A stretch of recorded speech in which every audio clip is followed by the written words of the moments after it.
So let's now go to the second of our featured fellows, and this is Eilidh Duncan, this Institute postdoctoral fellow from the University of Aberdeen, who's found how to make COVID work for her in her work on audit and feedback. Eilidh, over to you.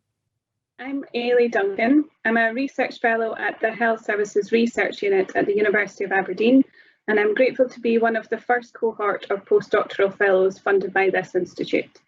My fellowship project is looking at co-design of audit and feedback interventions for dentistry and general practice. Audit and feedback is an intervention where the delivery of clinical practice over time is audited and fed back to health professions or organisations with the aim of triggering improvement.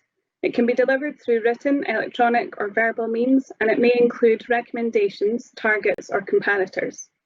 The summary data that makes up the audit and feedback intervention is objective. It can be from routine data, medical records or observations.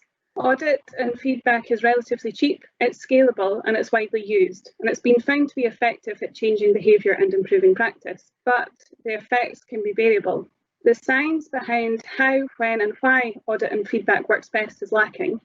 An unanswered question for audit and feedback, and one identified as a top international priority for research, is whether involving the recipients of the intervention closely in the design can make it more effective.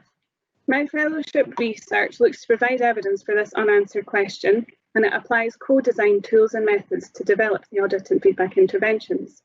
Co-design is the voluntary conscious act of improving existing services by actively involving the user in design, evaluation and improvement. It strikes me that doing co-design feels a bit like dancing a traditional Scottish ceilidh dance. You need people in a room together working towards a common goal to get the results you need.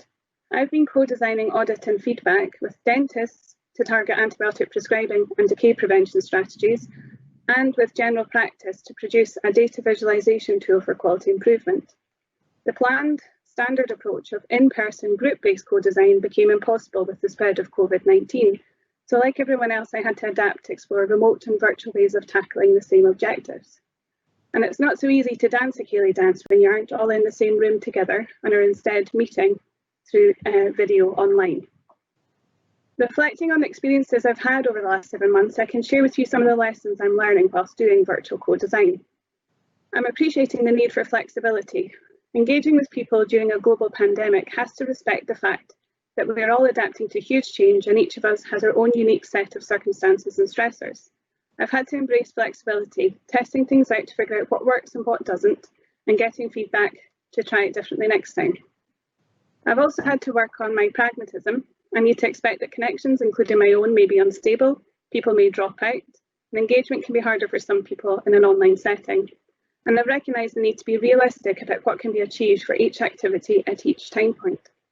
I think I'm also learning about perseverance, but the move to remote working has its upsides as well as downsides.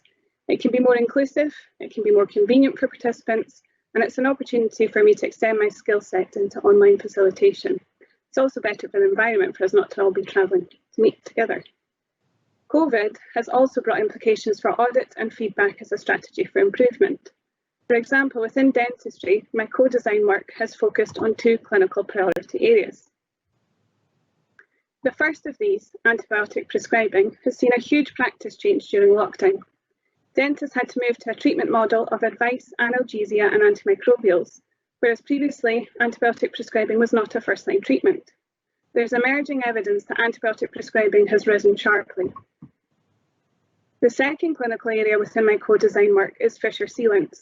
This is where a plastic coating is applied to children's molars to prevent the development of caries. And this is usually a routine procedure for all children in Scotland, but it's been completely cancelled for more than half a year. The next stages of my fellowship research will examine how these fundamental shifts in practice will impact the use of audit and feedback interventions for these clinical areas. How does audit and feedback and quality improvement more generally sit within the current set of priorities for dentistry? Given current anxieties around keeping their businesses open and job security and the remobilisation of dentistry, how has the fundamental shift in context impacted upon how quality improvement is viewed? This is a time of transformation within dentistry in terms of dental care delivery, remuneration of dental care and priorities for the profession, and I'm finding it compelling to be working in this area just now.